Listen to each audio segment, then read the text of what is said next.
오늘 말씀의 제목은 성경에 대하여 세 번째 시간 갖겠습니다. 우리가 계속해서 웨스트민스터 신앙고백서를 이제 읽어가고 있습니다. 그 제1장의 성경에 대하여라는 부분을 이제 읽고 있는데요. 우리가 5왕까지 지난 시간에 배웠습니다. 5왕까지의 내용은 계시로서의 그 최고가 바로 성경이다라는 것을 우리에게 말하고 있었고, 또 우리 구원에 대해서 오직 성경이면 족하다라는 것을 이제 언급을 해왔습니다. 그리고 사항에서는 성경이 정경이 되는 것은 교회가 결정한 것이 아니라 삼위 하나님께서 성경을 통해 말씀하심으로써 교회는 하나님의 결정에 순응하고 그것을 인정한 것이 정경이 되었다라고 분명히 배웠습니다. 그러니까 성경의 최고 권위는 교회의 어떤 누군가에게 있는 것이 아니라 삼위 하나님의 권위 아래 있다. 이것이 성경의 정경성에 대한 이야기였고, 이제 지난주에 봤던 5왕에서는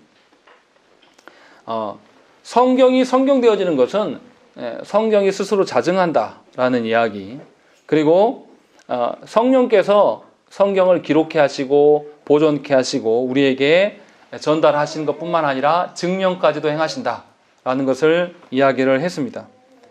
그런데도 불구하고 많은 성도들과 자유주의자들은 성경의 그 성령의 역사하심을 믿지 않아요. 그래서 초자연적인 어떤 사역들은 다 부인해버립니다.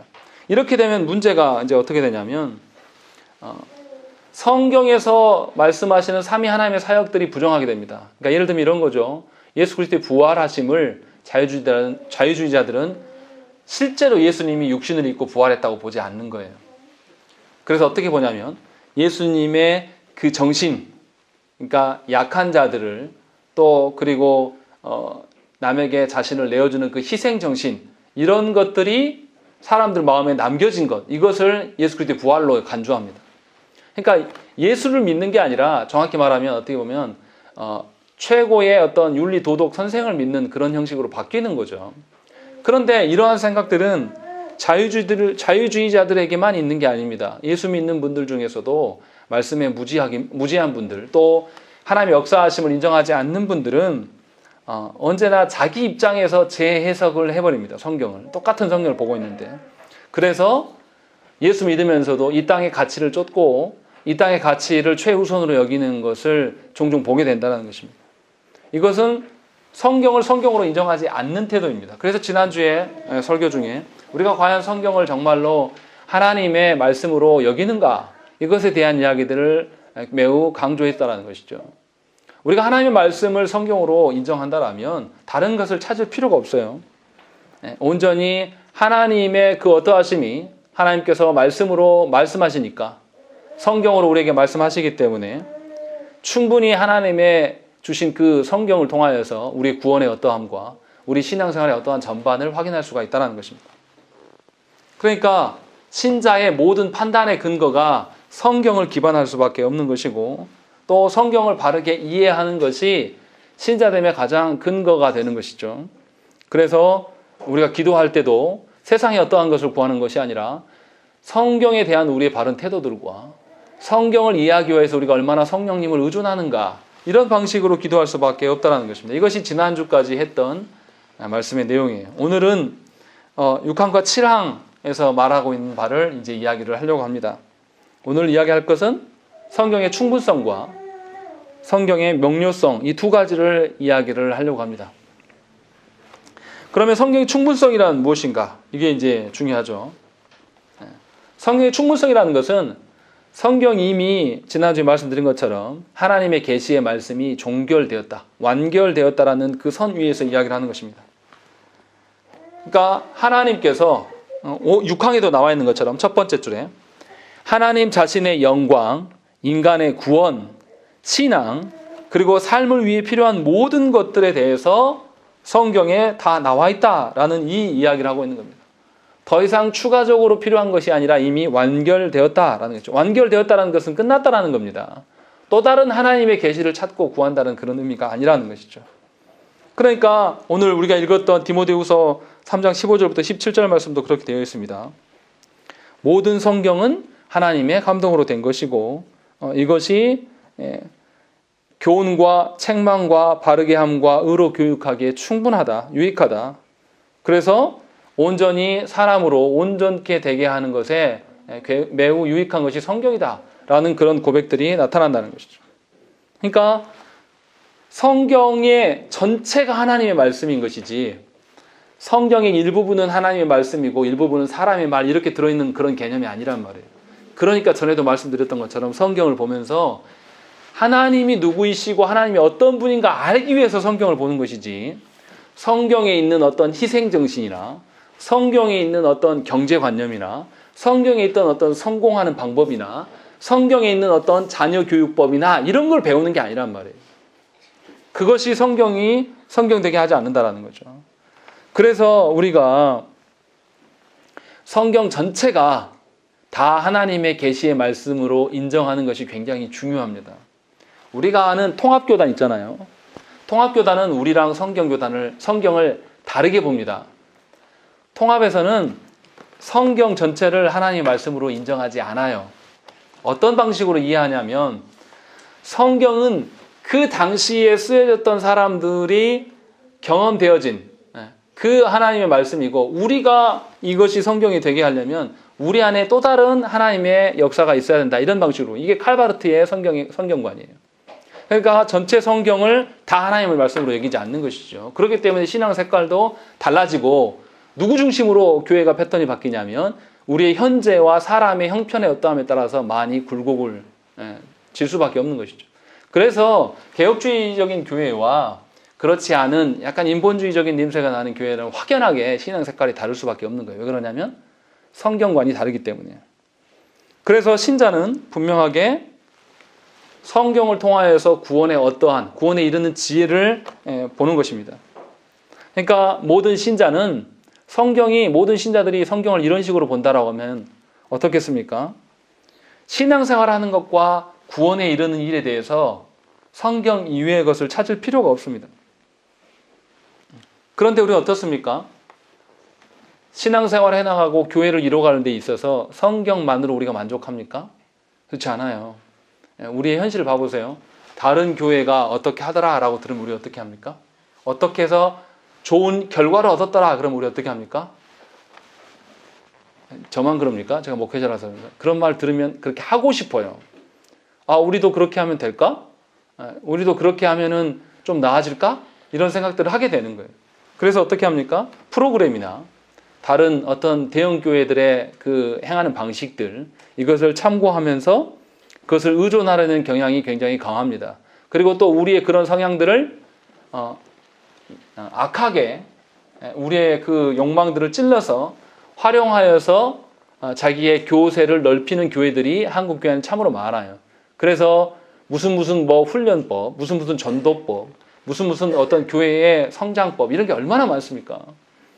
그런데 이것은 성경을 무시하는 거예요. 과연 저와 여러분들이 진정으로 하나님의 말씀을 말씀으로 여기면서 살아가는가? 이게 굉장히 중요하다는 것이죠. 그러니까 교회가 바로 서고 신자가 신자다워지는 것은 말씀을 통하여서 성령님이 일하심으로 말미암아 되어지는 것을 우리가 분명히 인정해야 됩니다. 그렇지 않으면 말씀 아닌 것들을 쫓아다니게 되게 되고 무언가 우리와 똑같이 개혁주의를 표방하고 있는 교회가 있는데 그 교회에서는 더 사람이 많이 모이고 더 많이 결과 어떤 열매를 얻게 되면 거기에 집중할 수밖에 없다는 것이죠. 그러면 성경이 이제 우리 삶에서 우리 판단의 모든 것의 순위에서 두 번째, 세 번째, 네 번째로 밀리기 시작합니다. 이게 아주 작은 영역에서 이렇게 찾아와요. 그런데 그것을 계속 반복하다 보면 어느샌가 성경과 상관없는 우리 형편대로 살아가는 신앙생활을 할 수밖에 없는 것입니다. 그래서 개혁주의에서는 성도들의 삶의 형편과 정황을 배려하지 않는 것처럼 보여져요. 하나님의 말씀이 우선적이고 말씀을 이해하지 못하는 사람의 입장에서는 지나치게 성경적이다. 그래서 이제 비난할 때 어떻게 합니까? 원리 원칙주의자들이다. 이렇게 하면서 근본주의자들이다 라고 하면서 비난하기도 합니다. 그런데 성경을 근거하여서 신앙하지 않으면서 우리가 기독교다, 우리가 삼위 하나님을 믿는다라고 말할 수 있겠습니까? 이것은 사실 불가능한 이야기예요.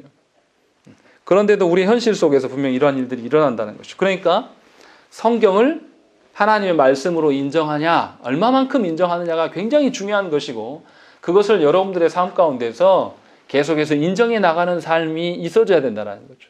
그렇게 살아가는 건 뭡니까? 성경에 대해서 바르게 이해해야 됩니다. 또 바르게 이해한 것을 근거로 그 말씀의 기준도로 살아가셔야 돼요. 그래야지 성령께서 우리 가운데 역사하시고 온전히 성령께서 역사하심으로 내가 변화되어 가는 것을 경험하게 된다는 거예요. 이것을 경험하게 되면 어떻게 됩니까? 더 하나님의 말씀의 귀중함과 타당성을 인정하게 돼요. 그런데 그것의 경험이 없어요. 그러면 아무리 개혁주의 교회 가운데 있다 할지라도 그 사람은 개혁주의와 상관없는 사람입니다. 그냥 본인이 믿고 신념하는 대로 살아가는 거예요. 이거 굉장히 구별하기가 어렵습니다. 그러나 분명하게 아셔야 될 것이 바로 성경을 통하여서 내가 하나님 앞에 바르게 교육되어지고 바르게 교정되어질 수 있게 충분하다라는 생각을 우리 가운데 있어야 된다는 것입니다. 생각을 해보세요. 제자들이 어땠습니까? 제자들이 예수님 당시에 바르게 깨닫고 이해하고 바로바로 예수님이 십자가 사건에 엎드리며 순종했습니까? 아니에요. 언제 이들이 깨닫게 됩니까? 성령께서 오심으로 말미암아서 이들이 드디어 깨닫게 되고 그때 그 이후로 교회가 태동되어지고 교회가 복음 전파의 사역들에 하나님께서 이뤄가요. 근데 그것조차도 어떻게 합니까? 예루살렘만 모여 있으니까 하나님께서 흩으시잖아요. 그래서 하나님의 주권대로 이루어져 가는 것을 보게 된다는 거죠. 무슨 말씀을 드리려고 하는 거냐면 우리가 삼위 하나님을 믿고 삼위 하나님을 신앙한다고 이야기했을 때 성경에 대해서 성경을 기록하신 이가 성령님이시고 그 성령님이 우리 가운데 성경을 오게 하시고 또 해석해 주셔서 우리한테 적용하시는 것까지 성령 하나님의 사역으로 인정하느냐가 굉장히 중요하다는 거예요. 그렇지 않으면 성경을 내 방식대로 오해하게 되고 하나님과 상관없는 결국은 삼위 하나님의 통치를 받는 신자가 아니라 삼위 하나님의 통치를 받는 교회가 아니라 우리가 주권자가 되어서 주장하는 그런 방식의 교회가 될 수밖에 없다는 것입니다.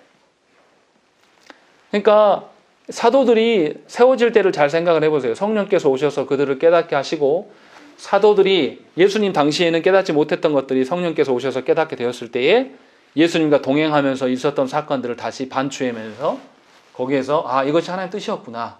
이런 방식으로 가는 거구나 라는 깨닫는 것을 근거로 인하여서 하나님의 말씀을 교회 가운데 세워갔어요. 그런 방식을 통해서 교회를 하나님께서 세워 가셨다라는 것입니다. 이런 점에서 우리가 똑같이 닮아야 돼요. 그래서 교회의 사도성이 있는 겁니다. 우리 마음대로 우리가 보고자 하는 대로 성경을 바라보는 게 아니에요. 그러니까 성경을 이해한다는 것은 오늘 이 6항 7항에도 나와 있지만 우리의 지식과 어떠함 때문에 해석되어지고 이해되는 것이 아니라 무식하든지 유식하든지 간에 성령 하나님께서 분명히 깨닫게 하신다라는 것을 분명히 알아야 된다는 것입니다. 그러니까 그런 점에서 볼 때 성경에 무엇을 더하거나 빼는 것이 굉장히 위험한 일입니다. 그런데 놀랍게도 우리는 성경을 어떻게 합니까? 우리 성경 어떻게 받습니까? 있는 그대로 받습니까? 아니면 어떻게 해요? 많이 고치잖아요. 일단은 성경 말씀, 설교 들으면서 일단은 목사님의 인간적인 한계는 빼고 또 내 형편과 상황에 따라서 이 말씀을 적용하기 어렵잖아요. 여러분들 빼시잖아요. 안 뺍니까? 제가 봐도 보이는데 다 빼잖아요. 그리고 나서 남은 몇 가지를 붙잡아요. 그러니까 굉장히 더딜 수밖에 없습니다. 달리 말하면요. 성경에서 원천적인 그 말씀대로 우리가 받으면요. 우리 삶이 어떻겠습니까? 그 말씀이 기분 좋겠습니까? 아니면 힘들고 괴롭겠습니까? 괴로울 수밖에 없어요. 그리고 성경을 통해서 어떻게 됩니까? 오전에도 설교한 대로 성경을 통해서 내 죄악들이 폭로돼요.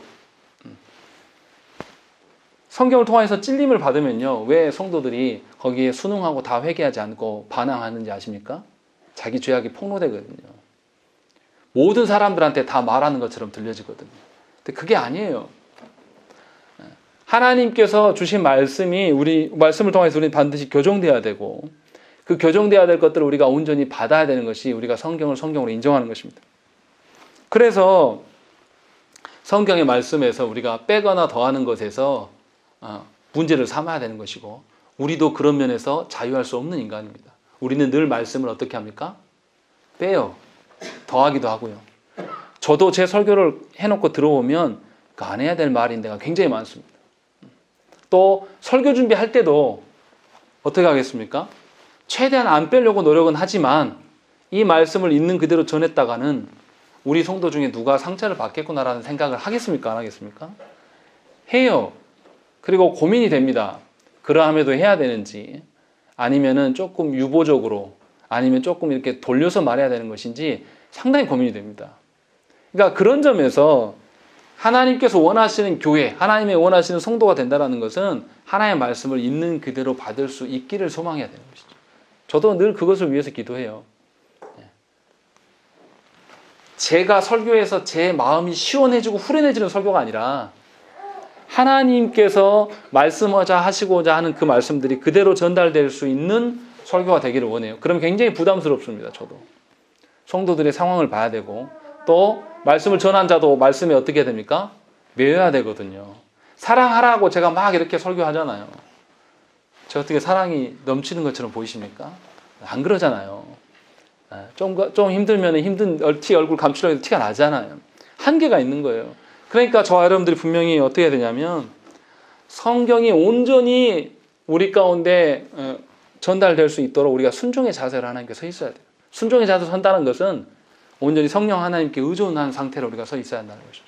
이것이 이제 성경에 대한 이야기예요. 그럼 이제 우리가 하나 생각해 봐야 될 게 있습니다. 오늘 6항에서도 그 내용이 있습니다. 세 번째 줄 보세요. 세 번째 줄 보면 성경으로부터 추론될 수 있다라는 게 나와 있습니다. 분명히 뭐라고 되어 있었습니까? 그 다음 줄 봐보세요. 추론될 수 있다 그 다음에 읽어보겠습니다. 한 문장만 읽겠습니다. 시작. 성령의 새로운 계시에 의해서든 사람들의 전통에 의해서든 언제라도 어떤 것도 성경에 첨가되어서는 안 된다. 예, 이거 좀 두 문장 이상하지 않습니까? 앞에 문장에서 뭐라고 되어 있죠? 추론될 수 있다라고 해놓고 뒤에 문장에서는 뭐라고 했죠? 첨가되면 안 된다라고 이야기합니다. 추론이 첨가되는 것입니까? 첨가될 수도 있을까요? 이거 참 애매한 문제예요. 왜 우리 신앙고백서 선배들은 이것을 동시에 써놨나? 왜 그러냐면 우리 안에 있는 교리의 문제, 우리 안에 신앙고백서의 문제들 때문에 이렇게 써놓은 겁니다. 우리가 그 교리에서 흔히 쓰는 단어들 중에 성경에 안 나오는 단어 있잖아요. 뭐 있습니까? 삼위일체라는 단어가 성경에 나옵니까? 그리고 여러분들 주기도문 성경에 나옵니까? 나오잖아요. 뭐가 안 나와요. 두 군데나 나오는데. 십계명은요? 네, 나오죠. 우리 교회 성도라면 그 정도는 아시겠죠. 그럼 사도신경은요? 안 나오잖아요. 그런데 왜 우리가 씁니까? 네? 네, 성경으로부터 성경에서 우리가 삼위 하나님에 대한 믿는 바에 대한 압축본이에요.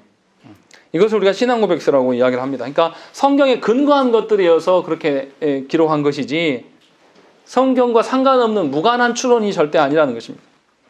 그래서 신앙고백서라는 것이 성경에 일치된 신앙고백서인 것이지 성경에 삼위 하나님의 어떠하심이 일치되지 않는 신앙고백서는 교회가 역사적으로 인정하지 않고 늘 배격해 왔습니다. 우리 마찬가지예요.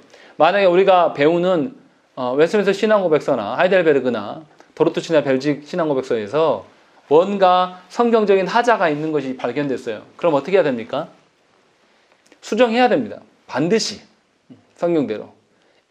우리가 오해하는 것 중에 하나가 뭐냐면 그 당시의 교회, 그 교회 그대로를 우리 한국교회에다 적용하는 것이 개혁주의라고 생각하는 분들이 참 많아요. 근데 그렇지 않습니다. 루터나 칼빈 선생이 뭔가 부족하다 이런 말을 하려고 하는 것이 아니라 하나님께서 그들에게 깨닫게 하시는 성경의 어떠함도 있어요. 그런데 그것의 부족분이 분명히 있습니다. 다 100% 맞는 건 아니에요. 그러면 그것을 근거로 해서 더 성경적인 것을 추구하고 더 성경의 어떠함을 세워갈 수 있도록 하기 위하여서 우리 가운데 신앙고백서가 있는 거예요. 그 모델, 그 시대에 그 지역에 있는 교회 그대로를 우리 교회 한국교회 가운데 그대로 끄집어 와서 그대로 재탕하는 것이 개혁주의적인 성경이 아니란 말이에요. 개혁주의 교회 모습이 아니란 말이에요. 근데 그런 오해들을 갖는 분들이 개혁주의 추구하는 분들이 상당히 많습니다. 그래서 자기가 읽은 어떤 개혁교회의 모습을 보면서 그래서 그대로 한국교회 토양 위에 그대로 따라하려고 하는 분들이 있어요. 그러나 그건 합당하지 않습니다. 그것을 말하는 것이 아니에요. 분명히 하나님께서 우리에게 말씀을 통하여서 합당하게 주신 것들, 추론할 수 있는 것들이 있긴 있다는 것이죠. 그러나 그것 역시도 하나님의 말씀에 근거해야 되는 것입니다. 그리고 또 하나 우리가 생각을 해봐야 될 게 성경의 완전성을 이야기하면서 성경을 근거로 인하여서 어떤 신자의 양심을 구속하는 경우가 생겨납니다. 어떤 거냐면요. 하나님의 말씀대로 살아야 되죠. 근데 그렇지 못한 영혼이 있어요. 그럼 그 영혼에게 어떻게 합니까? 우리가 말씀대로 살으라고 권면할 수 있습니다. 그런데 여기서 더 지나치면 어떻게 됩니까? 권면이 아니라 뭐가 되죠? 강요가 돼요. 정말로 하나님께서 우리를 구원하시고 우리를 이끄실 때 하나님 어떻게 하셨습니까? 우리에게 강요하셔가지고 힘으로 눌러가지고 우리를 하나님 자녀되게 하셨습니까? 아니에요. 하나님께서 깨닫게 하시고 깨달을 때까지 기다려주셔서 우리가 하나님 자녀되게 했단 말이에요. 근데 우리가 저도 부모로서 착각하고 오해를 갖는 건 뭐냐면 성경의 어떠함을 근거로 인하여서 자녀들에게 억압하는 경우 또 성도들에게 신앙의 양심을 눌러버리는 경우가 있습니다. 뭐 그런 거 많이 있지 않습니까? 한국교회에서 남용되는 것들 주일 성수하면 복받고 안 하면 천벌받는다. 또 목사를 건드리면 어떠다. 이런 거는 성경을 가지고 신자의 양심을 억누르는 거고 억압하는 겁니다.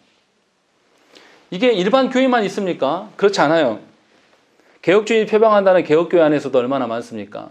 시편 찬송, 또 예배 순서 조금 다르면 어떻게 합니까? 완전히 이상한 교회 취급해버립니다. 그리고 그걸로 인해서 교단이 나누어져요. 실제로 그러고 있습니다. 더 심한 경우는 어떻습니까? 제가 들은 이야기인데 어떤 개혁교회 목사님이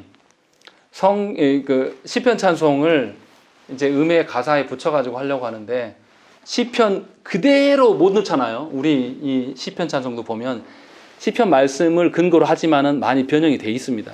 근데 이것 때문에 그렇게 했다고 교회에서 쫓겨났어요. 이거는 성경으로 뭐 하는 겁니까? 교회에 죽이는 거예요. 영혼들 죽이는 겁니다. 이런 방식으로 성경을 남용하면 안 된다는 것입니다. 생각을 해보세요. 또 어떤 교회는 그런 교회 있습니다. 시편 찬송도 뭐 어떤 시편 찬송을 불러야 된다? 제네바 시편 외에는 다 가짜다. 뭐 이렇게 말하는 분들도 있습니다. 근데 저는 이건 성경적이지 않다고 생각을 하고 실제로 그렇지 않습니다. 분명하게 우리가 알아야 될 것이 진리를 지켜내기 위해서 영혼을 학살하지 않아야 돼요. 또 사랑을 핑계로 인해서 진리를 훼손시키면 안 됩니다. 분명히 우리가 알아야 될 거예요. 진리를 지킨다고 하면서 영혼을 죽이고 영혼이 다시금 일어설 수 없는 지경에 몰아세우는 것은 성경에 합당한 태도가 아닙니다. 또 사랑을 근거로 인하여서 그 영혼의 형편만을 고려하다가 성경적인 것에서 아예 벗어나 버리는 이런 일도 우리가 막아서야 한다는 것이죠. 우리가 이 이야기를 할 때 우리가 기억하셔야 될 게 저와 여러분들이 온전한 자들이 아니에요. 우리는 늘 타락하고 부족한 존재들이란 말이죠.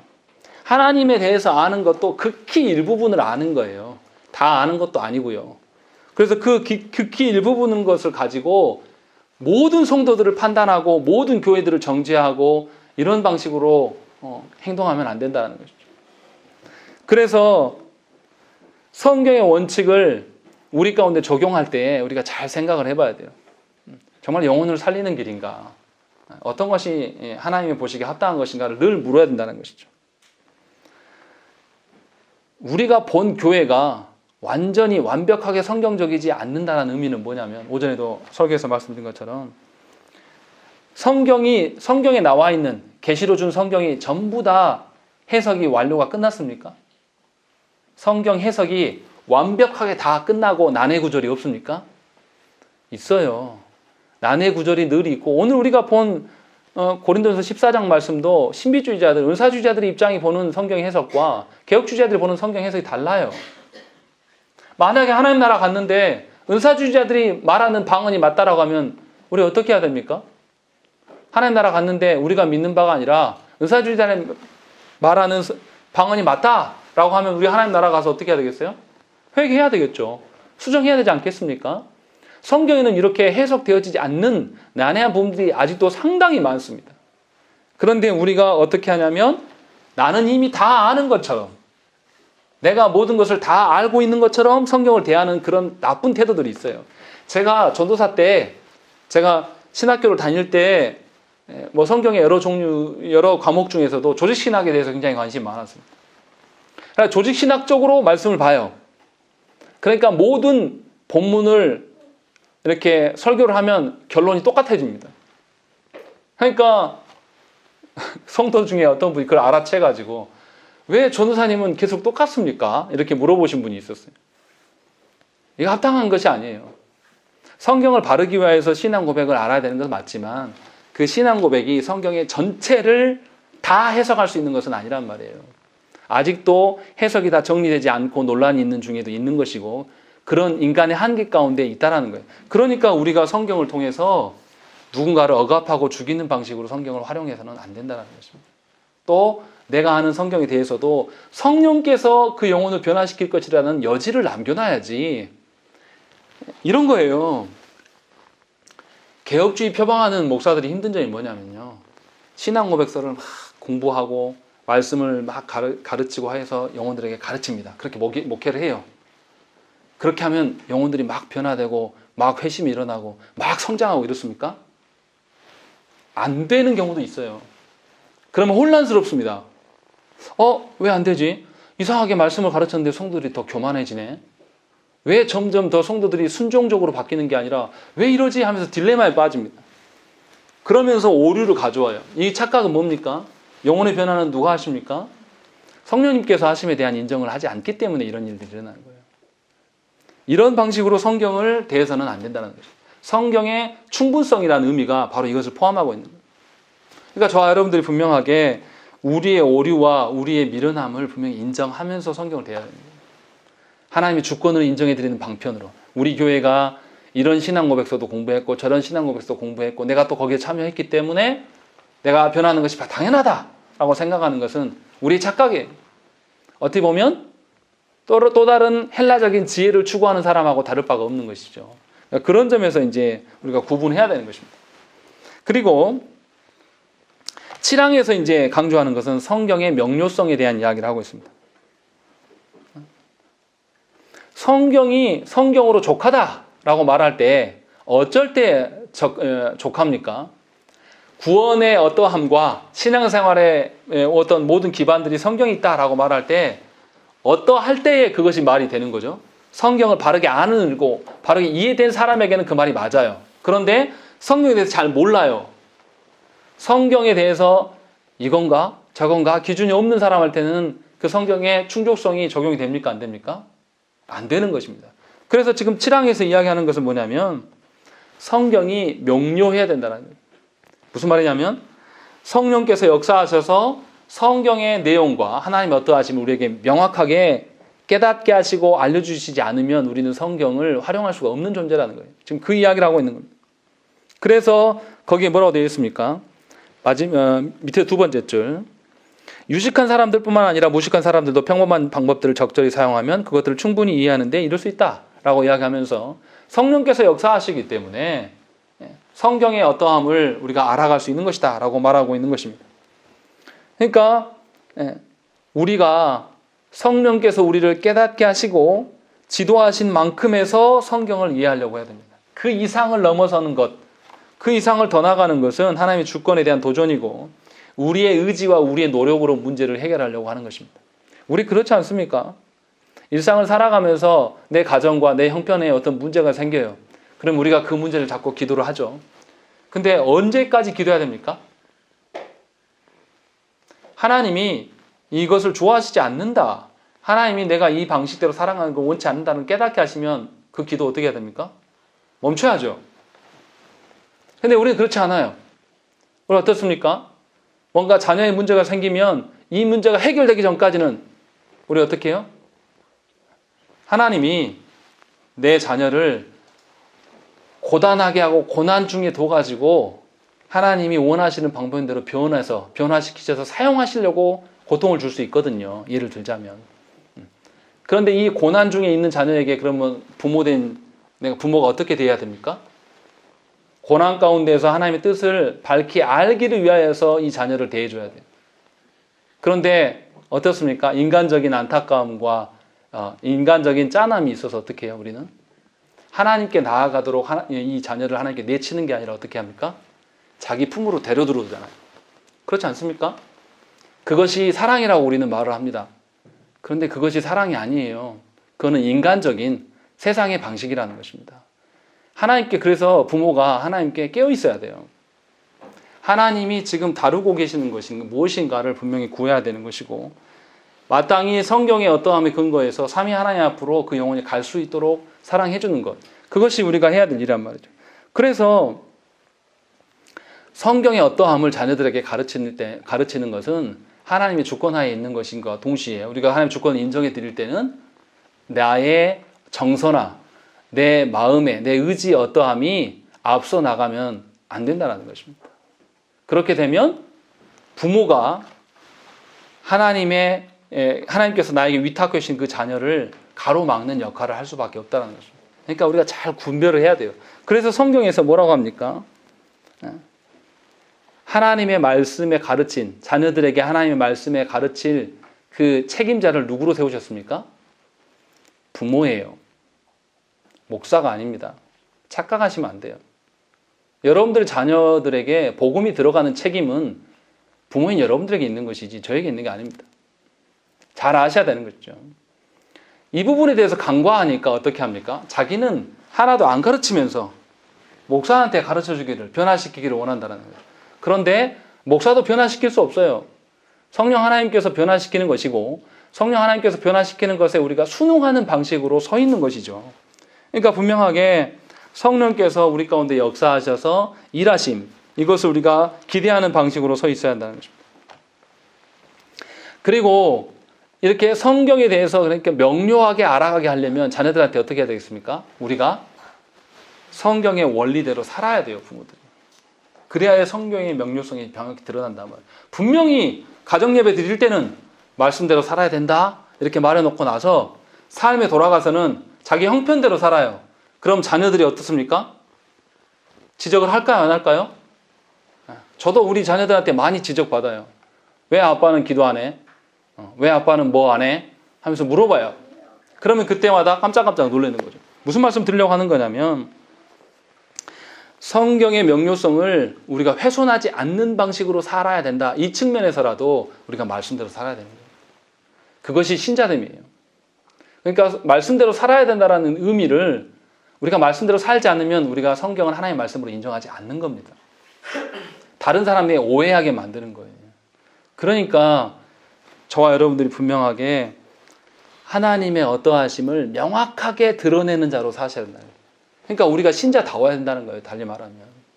로마 교회가 어떻게 했습니까? 성경을 누구만 읽었습니까? 라틴어를 사용해서 사제들만 읽었어요. 성도들에게는 어떻게 했습니까? 안 가르쳐줬어요. 라틴어로 설교해버리는데 어떻게 알아듣습니까? 못 알아듣죠. 그러니까 성도들한테 뭐가 필요한 거죠, 이제? 성경이 아닌 다른 게 필요한 거죠. 뭐가 필요하게, 뭘 만들었습니까? 그래서? 그 있잖아요. 성당 앞에 가면 마당에 있는 거. 뭐 있습니까? 마리아 상을 만들고, 성인들의 상을 만들고, 또 교회 예배당에 들어오면 어떻습니까? 양 옆에 막 그림을 붙여놓기 시작한 거예요.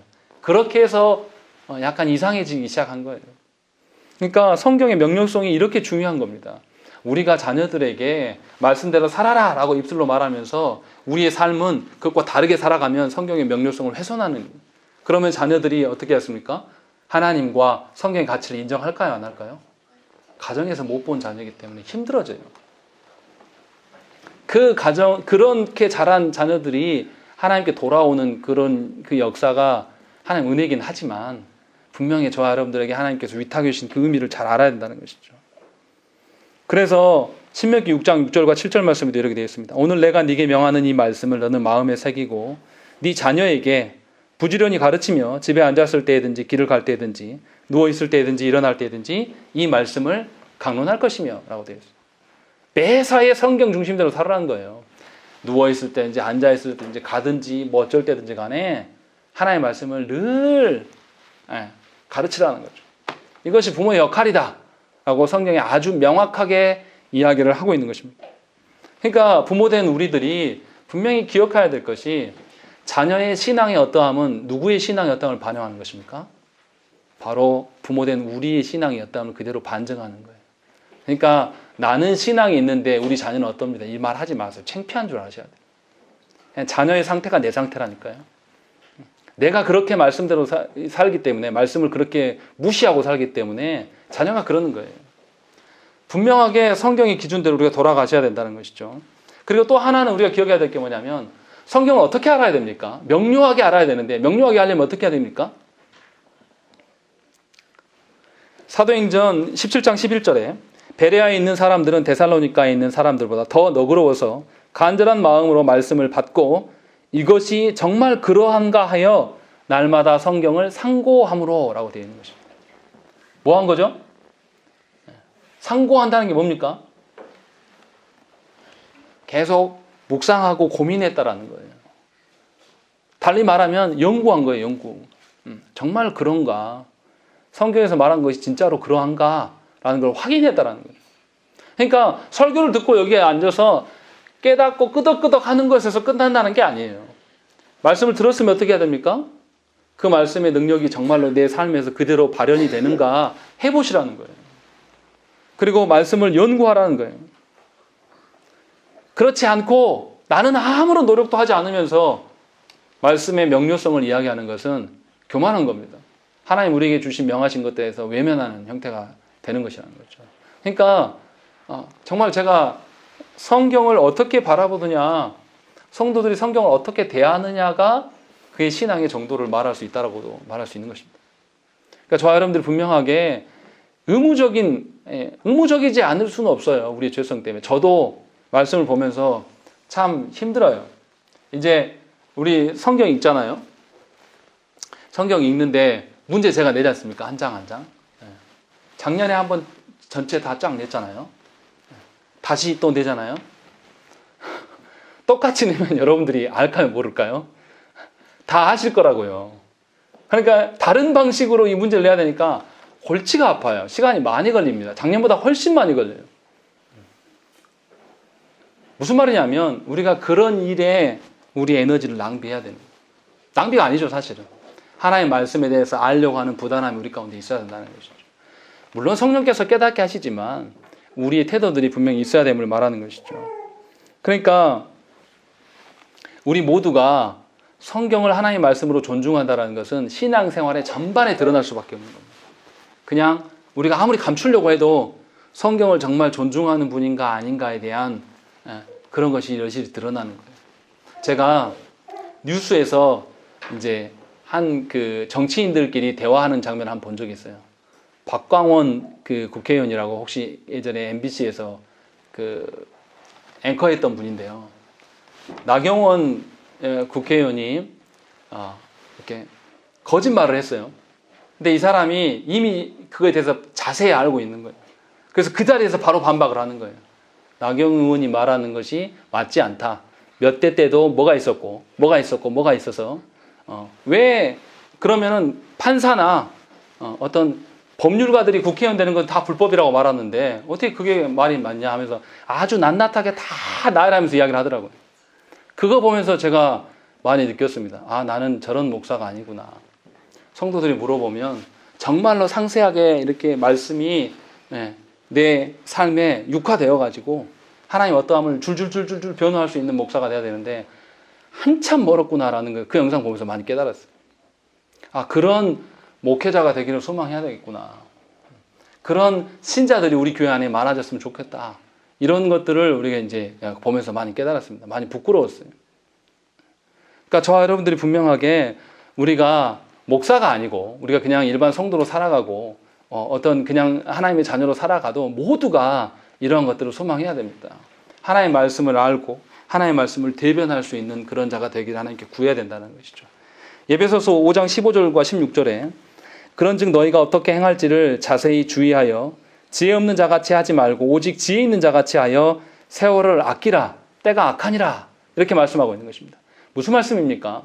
우리가 하나님의 말씀대로 살지 않고 그냥 내 마음대로 살다가 하나님이 관여하셔서 깨닫는 그 방식 말고요.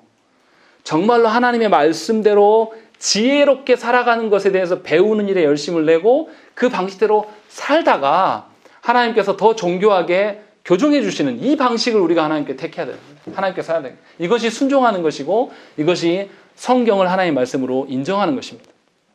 그렇게 되면 교회는 살아날 수밖에 없어요. 교회는 하나님의 어떠하심이 풍성하게 드러날 수밖에 없다는 것입니다. 그러니까 저와 여러분들이 정말 이 일을 놓고 하나님께 구해야 됩니다. 하나님, 제가 성경을 더 사랑할 수 있게 해주십시오. 하나님의 그 말씀의 가치가 무엇인지를 내 현장의 삶 속에서 더 누릴 수 있게 해달라고 하나님께 구해야 되고, 또 우리 역시도 그 말씀 앞에 무릎 꿇어야 되는 거예요. 그냥 어설프게 조금 노력해서 성경이 명료하게 내 삶을 지배할 것이다 라고 추정하는 것이 아니라 성경의 명료성 앞에 우리가 순종하는 자세를 하나님 앞에 서 있어야 된다는 것입니다. 분명히 그 점을 우리 신앙 선배들은 잘 알았고 이것을 우리의 신앙 고백서로 우리에게 남겨주었다는 것입니다. 얼마나 감사한 일입니까? 성경을 우리가 어떻게 대해야 될 것인가에 대해서 분명하게 우리에게 권면하고 있습니다. 이것을 100% 우리가 완벽하게 순종하지는 못할 것입니다. 그러나 그러함에도 불구하고 하나님은 우리의 의지를 돋우시고 우리를 인도하실 것입니다. 그 하나님을 신뢰하고 하나님께 의존하는 저와 여러분 되시기를 간절히 축원합니다. 함께 기도하겠습니다.